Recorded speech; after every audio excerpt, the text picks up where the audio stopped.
Hey, I'd like to welcome you to another episode of Mission Matters. My name is Adam Torres, and if you'd like to apply to be a guest in the show, just head on over to missionmatters.com and click on Be Our Guest to apply. All right, so today's guest is Matt Strippelhoff, and he's founder and CEO over at Red Hawk Technologies. Matt, welcome to the show. Thank you. Glad to be here.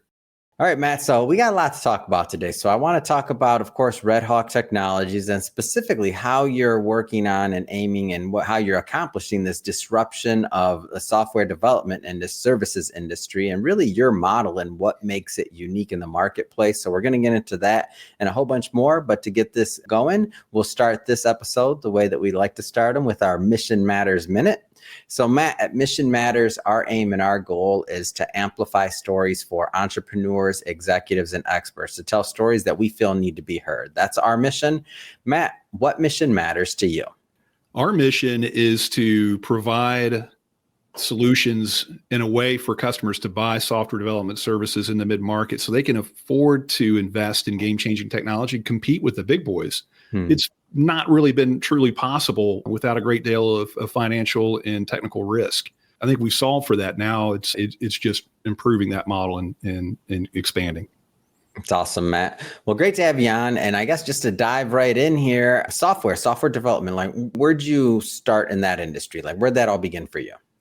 Well, it's interesting. I'll try to keep this part brief. Is I started out going to school and achieved a Bachelor of Fine Arts degree with a emphasis of communication design. I mean, that screams software, right? Yeah, nothing really to do with software. Of course, going back into the I graduated in the early 90s. And so the internet was just coming out, it was a fantastic time. Yeah. To start down this journey.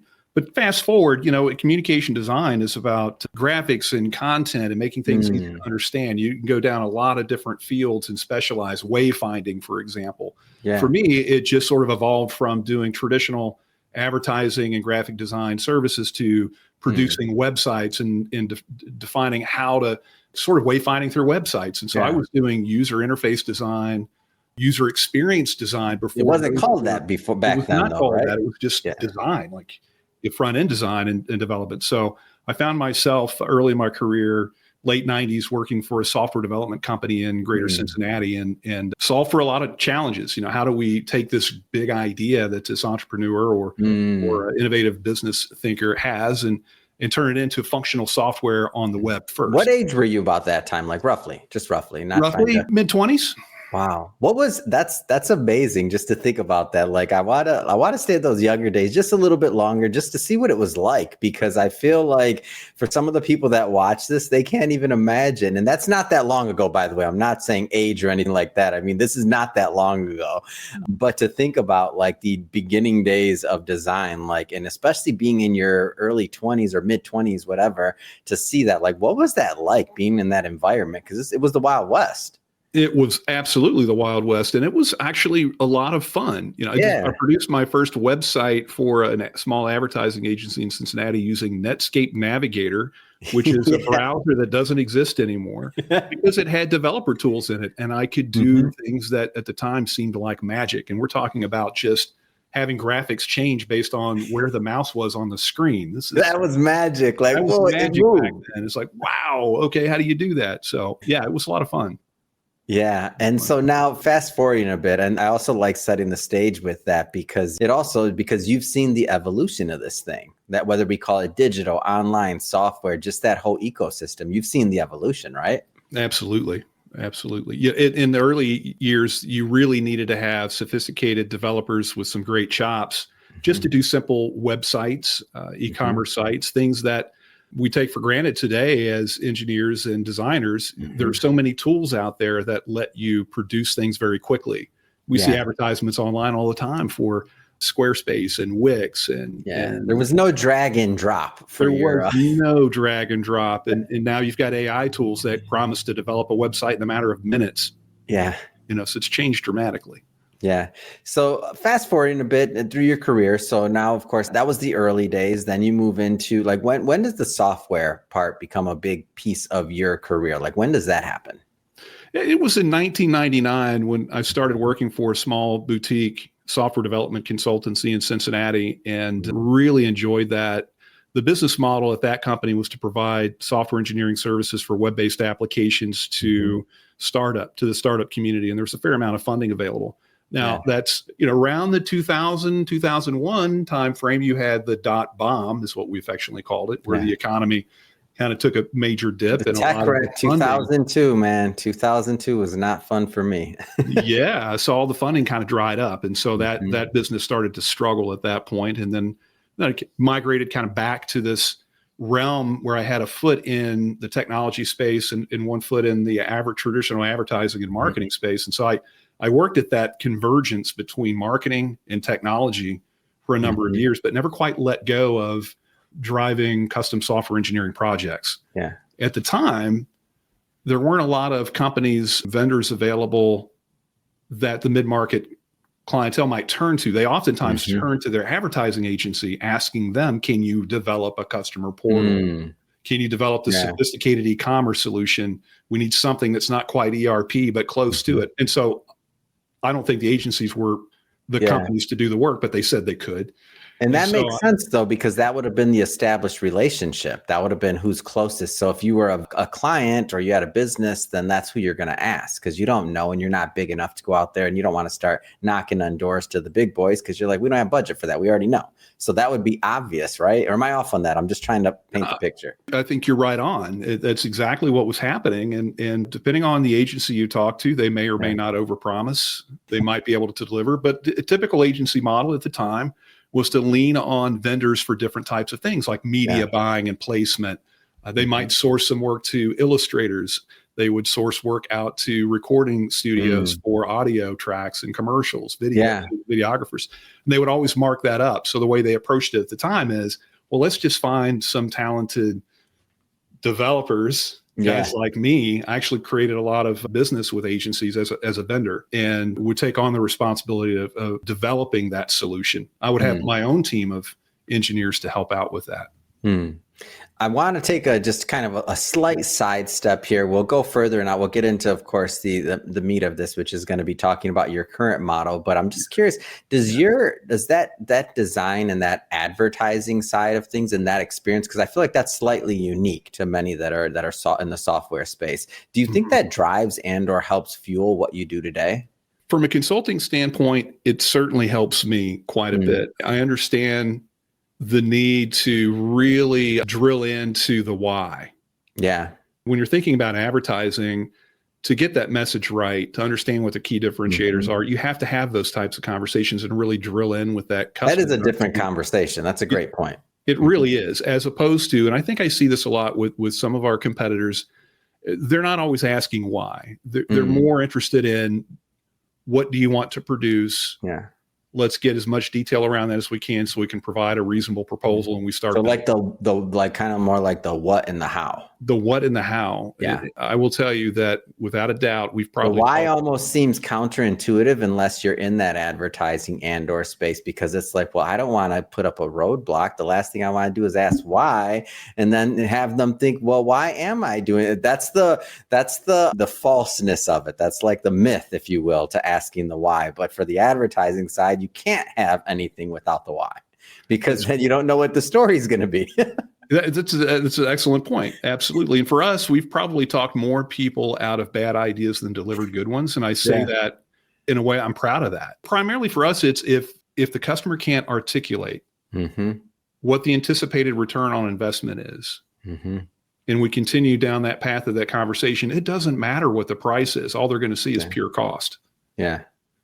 And honestly, we don't really want to see a bad investment being made, because then they're not going to reinvest to properly support and maintain it. Eventually, that whatever that effort was that we all got involved in is destined to end. Yeah. So we really want to understand. And the other part of it is, if we understand the intended ROI, we can provide expert guidance and consulting to say, have you thought about, here's another approach. This might create some more efficiency. Or if we architect the solution in a certain way, you can leverage the data maybe in a more powerful way in the future. Yeah.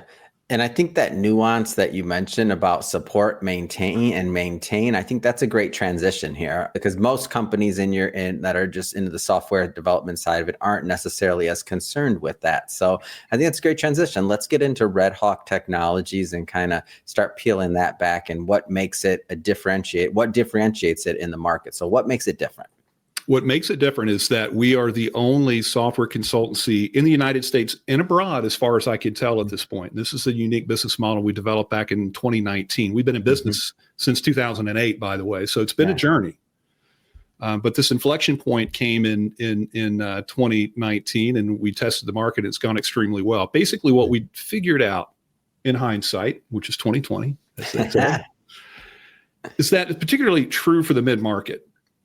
When they invest in a custom software application, it might be a customer portal or a field service application on your mobile phone or a tablet. They're approaching it as if it's a project. And the industry responds as if it's a project. Yeah. It's not a project. What you're really doing is you're developing another asset for the business that has to be properly maintained and supported.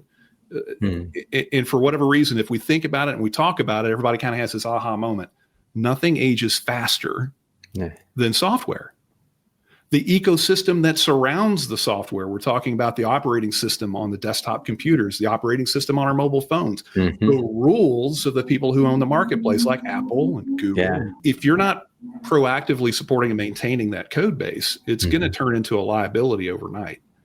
And so because the marketplace would traditionally respond the way that customers want to buy, right? This is the project mindset. Mid-market wants to buy like it's a project. Vendors are going to respond like it's a project. They end up with some type of an engagement. They build something. Generally speaking, the vendor will offer a support level agreement of some kind. I call that a break-fix relationship.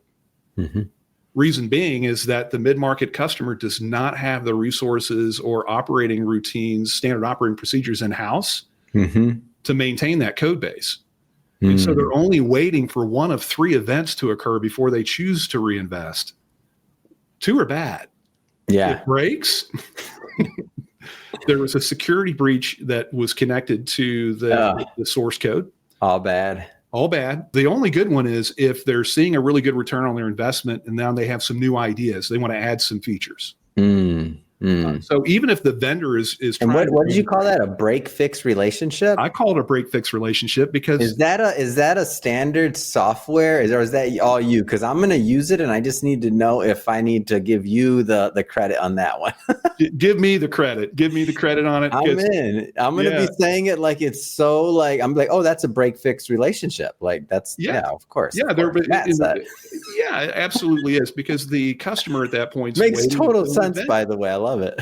Yeah, they're waiting until an event, and now the relationship's broken until the issue's resolved, because we're all human beings. Yeah, there's a lot of emotion and anxiety that comes into the conversation when something's broken. The vendor is not aware of why it broke because they weren't required to maintain it.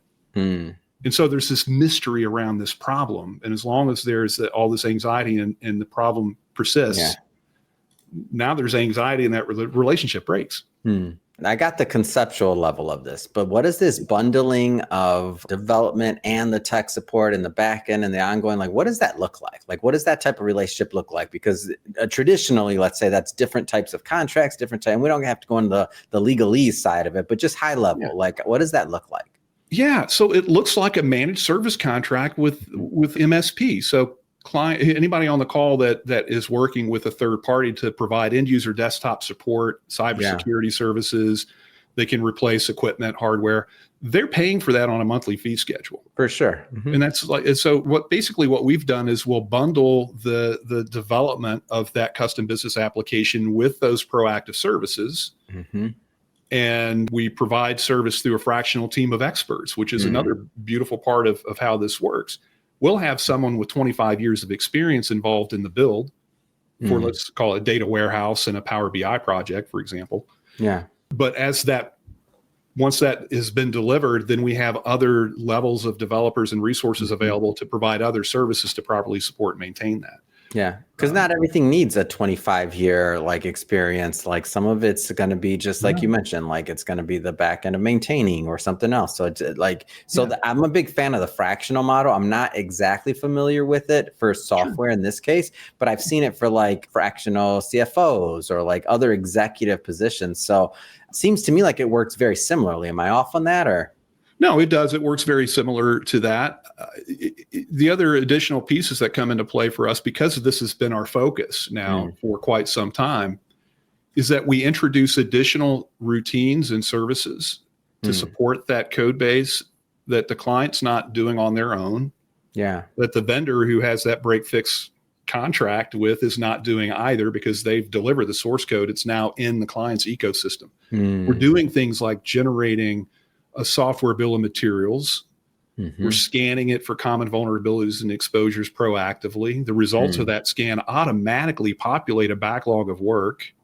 This is a way for us to take what I should say is this: using routines and solutions like that as part of our delivery model allows us to focus limited resources on high value work. Yeah. And it seems to me like that just also lets you, in terms of the planning side of things, for resource planning for a business to kind of have some idea of what it's going to look like to project costs on things like this versus with the break fix, which we all know is a common term that we've been all using for decades, the break fix model. Whereas when that monkey wrench comes into play and you don't know what happens and everything's broken, you may not have budgeted for it. You may not even know what it's going to cost. You may not know, like, how antiquated is it? Like, have you done any maintenance? Like, was it like a set and forget and you didn't even know something needed maintenance and now you got a real problem, right? We take on a lot of projects like that where the vendor is no longer in the picture, or the key person who developed it as an employee is no longer present. This goes back to 2019. I think this might have been the first account that we set up under this new business model. I got a phone call and it was a referral. The gentleman on the other side of the call was VP of the sales and revenue, basically a chief revenue officer. Yeah. They had an individual within their organization develop a customer portal that made the ordering and reordering and fulfillment process extremely efficient. Turned out to be a really powerful solution. They were moving just under $1 million a year of revenue through this customer portal. That individual that was responsible for creating it did it on his own. Wow. With company permission, because he was an employee at the time, left the organization. So by the time I get this phone call, the individual who was responsible for that code had been out of the organization for almost 4 months. Yeah. And they said, the conversation went something like this: hey, we're having some issues. It's broken, right? Browser's changed. It's not working properly. You were referred to us. What can you do to help us? And the first question I asked him is, where is the source code? It's out there. Where's there? Well, we can give you FTP access to the website. I said, it could be compiled code on your customer portal, but let's take a look.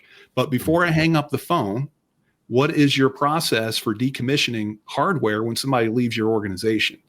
He said, generally it's supposed to get turned around in about 90 days. They wipe the computer, they reissue it to somebody else. And I said, I'm going to hang up the phone. I want you to call IT department, figure out where that gentleman's laptop is. Yeah. And set it aside if it hasn't been wiped. Yeah. The good news is that computer had not been touched yet, because that's where the source code was, the uncompiled source code. And without having access to that source code and putting it in a proper development environment, which we very quickly did, and we solved a lot of problems for them, they could have lost significant investment. But they just don't know what they don't know. Yeah, of course. Yeah. When you say that, it's not like, they weren't thinking about that. And 4 months later, they're not thinking about what is, and they would have had no idea. No idea. Oh man, I'm sweating a little bit over here, Matt, on that one. I got a ton of them like that. Let me just tell you.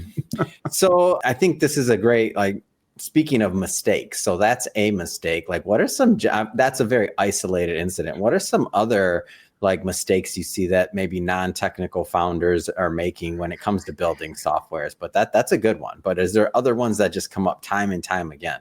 I think the most common mistake is not taking the time to determine how they're going to measure their return on their investment.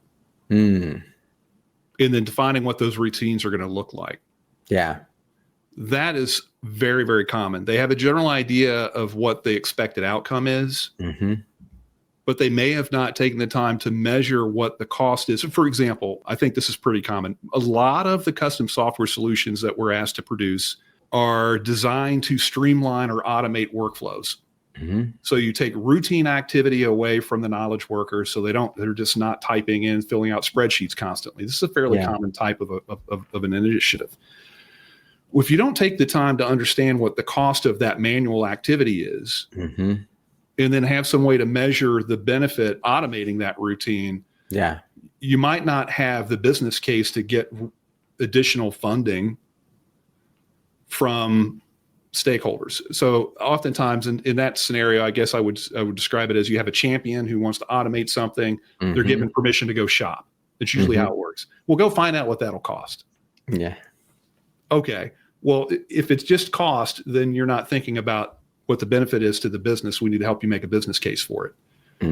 So I think the most common mistake that I see is that people aren't taking the time to make the business case to understand what that ROI is going to be and how to measure it before they start shopping for vendors to provide them quotes. And then if they don't do that and they still get support in funding and make the investment, they're making that decision purely on cost. They might not be working with the right vendor. Yeah, I can see that happening. Like I can see that happening time and time again. And the interesting thing though, and what I hope, and one of the reasons I was excited to have you on this show is because now I feel like people understand that there's different models out there. Like the model that you're proposing. And of course, when they're doing their shopping around, they're looking at vendors, they're doing different things. There's other ways to look at this thing and there's other ways to plan it out. So this is good. Yeah. Well, Matt, go ahead. I just think that there are different models. There's really only 3 that I see out there in the marketplace currently. You can go to a staff consultancy, a staff augmentation software consultancy. They'll put butts in seats and it's up to you to get value out of that team. Good luck if you don't know how to manage software engineering teams. The other model is working with a boutique software development consultancy that's going to provide time and materials engagement and develop something in an agile manner.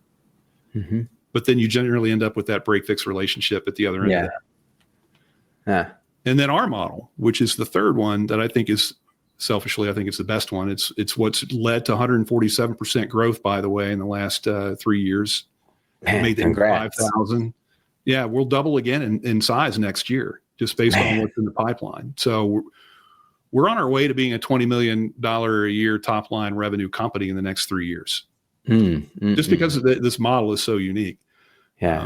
Because we develop, support, and maintain what we're developing, but we can also bundle the development cost and finance that by folding that into the fee schedule over the longer term investment.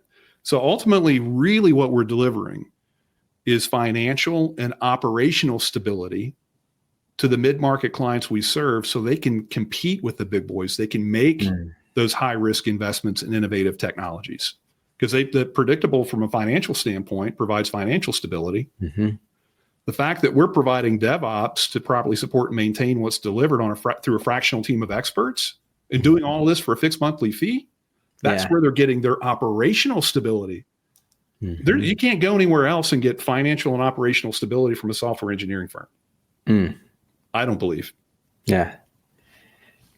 It's great, Matt. I love what you build and I love to see this continued success. So you mentioned the growth over the next couple of years. I just asked, what's next? What's next for the company? Yeah, twofold. The growth is certainly a big part of the strategy. Some of this is going to be through inorganic growth. So we will be acquiring more companies. We bought one in October of last year. That's gone extremely well. The other strategy is to start building a moat around our business. Other leaders that are listening to this live stream will appreciate this. Once you've created something truly unique that's starting to have an impact in the marketplace, you need to start thinking about, how do I build a moat around my business? How do I protect this? Conceptually, what we talked about is easy for people to wrap their heads around. What I can tell you is over the past 4 years, the amount of investment that we put into the standard operating procedures, the way that we measure time, the way that we provide the service, there's a a lot of sophistication in the way that we operate to get this business model right. So we've got some runway before these fast followers start to catch up to us. Part of what's next includes customer portal of our own with an AI solution. And we're already making progress on this. So if you can imagine being a customer of RedHawk and we're supporting 3 or 4 different software assets for you. Yeah. What if you could log into the customer portal and ask Hawkeye whatever you wanted? What's in the pipeline? How much time and investment's been put toward new enhancements versus issue resolution? Who's working on this initiative for the next 3 months? Who worked on it in the last 6 months? We're 100% transparent in the way that we operate with our clients. So we're training our AI model to be able to answer questions like that. So that's what's next. I'm willing to share a little bit of the highlights on that with you now on this call because we're so far ahead of the competition. We'll probably be on to what's next by the time they start figuring out how to produce some of the solutions that we're delivering to our clients today. Man, I love stories like this. I'm in, man. I'm in. I can't wait to see this continued growth and to see what happens next. To further the conversation, I know we hit a certain amount of things, but I know the audience and the business leaders watching this that have need will want to follow up. How do people connect? How do they connect with your team? The 2 easiest ways. Just go to redhawk-tech.com. That's the website. Lots of ways to contact us through the website. Or you can find my profile and reach out to me on LinkedIn. Fantastic. And for everybody watching, just so you know, we'll put the links to the website in the show notes so you can just click on it and head right on over. And speaking of the audience, if this is your first time with Mission Matters and you haven't done it yet, don't forget, hit that subscribe or follow button. This is a daily show. Each and every day, we're bringing you new leaders, new content, and hopefully new inspiration to help you along the way in your journey as well. So again, hit that subscribe or follow button. And Matt, thanks again for coming on. My pleasure.